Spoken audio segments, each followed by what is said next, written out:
அம்மா இன்னைக்கு உங்களுக்கு உட்டன் பப்பெட் எப்படி உயிருள்ள பையனானன்ற பற்றி கதை சொல்ல போகிறேன். ஒரு அங்கிள் அழகான பப்பெட் செஞ்சு அதை விற்று அதில் வாழ்ந்து வந்தார். அவருக்கு குடும்பமே இல்லை. ஒரு நாள் பப்பெட் செய்யும் போது அந்த பப்பெட் தனக்கு பையனாக இருந்தால் நல்லா இருக்கும்ன்ட்டு ஆசைப்பட்டார். உடனே அவர் பக்கத்தில் இருந்த ஃபேரி அந்த பப்பெட்டுக்கு உயிர் கொடுத்துருச்சு. அவர் டெய்லி பப்பெட் கூட ஜாலியாக விளையாடிட்டு இருந்தார். அது மட்டும் இல்லாமல் பப்பெட்டுக்கு புத்தகம்லாம் வாங்கி கொடுத்து ஸ்கூல் ட்ரெஸ் மாட்டி விட்டு ஸ்கூலுக்கெல்லாம் அனுப்பி வச்சார். ஆனால் பப்பெட் ஸ்கூலுக்கு போக பிடிக்காம பக்கத்தில் இருந்த பப்பெட் ஷோக்கு போச்சு. இந்த பப்பெட் ஸ்டேஜில் பர்ஃபார்ம் பண்ணி எல்லார்கிட்டையும் பாராட்டு வாங்குச்சு. அதுக்கு அந்த பப்பெட் ஷோ நடத்துகிற தாத்தா அவருக்கு நிறைய கோல்ட் காயின் கொடுத்தாரு. பப்பெட் இது தன் அப்பாவுக்கு கொடுத்தா ரொம்ப சந்தோஷப்படுவாருன்னு நினச்சிச்சு. இது தெரிஞ்சுக்கிட்டு அங்கே இருந்த திருடங்க பப்பெட் கிட்ட இந்த கோல்ட் காயினை பூமியில் புதைச்சி வச்சா நிறைய காசு வரும்னு சொல்லி ஏமாற்றிட்டாங்க. பப்பெட்டும் அதை நம்பி பக்கத்தில் இருக்கிற தோட்டத்துக்கு போய் அங்கே பள்ளத்தை தோண்டி காயின்ஸை புதைச்சிட்டு அது பக்கத்துலேயே தூங்கிடுச்சு.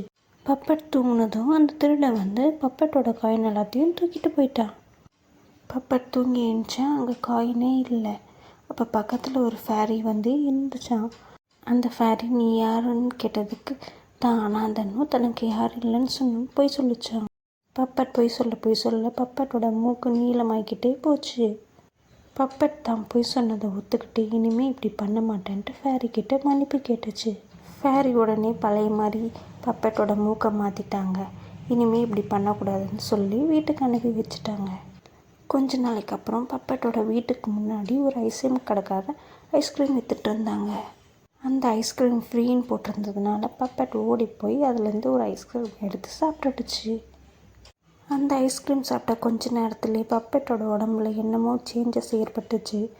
அதுக்கப்புறம் கொஞ்ச நேரத்தில் பப்பெட் நாயாக மாறிடுச்சு.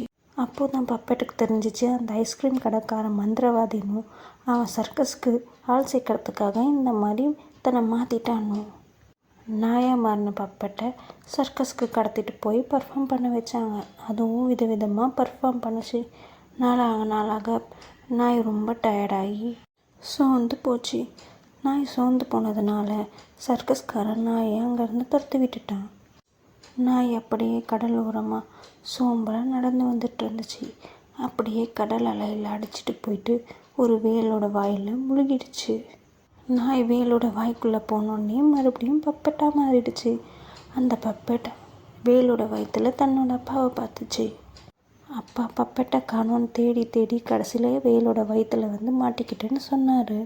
இப்போ வேலோட வயிற்றில் இருந்த இன்னொரு மீன் வேல் வாய் திறக்கும் போது என் மேலே ஏறிக்கோங்க, நாம் வெளியில் போயிடலான்னு சொல்லிச்சு. பல நாள் பப்பெட்டை தேடி அலைஞ்சதில் பப்பெட்டோட அப்பா ரொம்பவும் வீக் ஆகிட்டார். வீட்டுக்கு போகிறோடனே பப்பெட் அப்பாவை நல்லா பத்திரமா பார்த்துக்குச்சு. பப்பெட் நல்ல பையனாக மாறினதை பார்த்த ஃபேரி அவர் மேஜிக் பண்ணி பப்பெட்டை உண்மையான பையனாக மாற்றிட்டான். கடைசியில் பப்பெட்டோட அப்பாவுக்கு அவர் ஆசைப்பட்ட மாதிரியே ஒரு ஃபேமிலி கிடச்சிருச்சு. கதை நல்லா இருந்துச்சா? மிமி, டிகு தூங்கலாமா? Good night.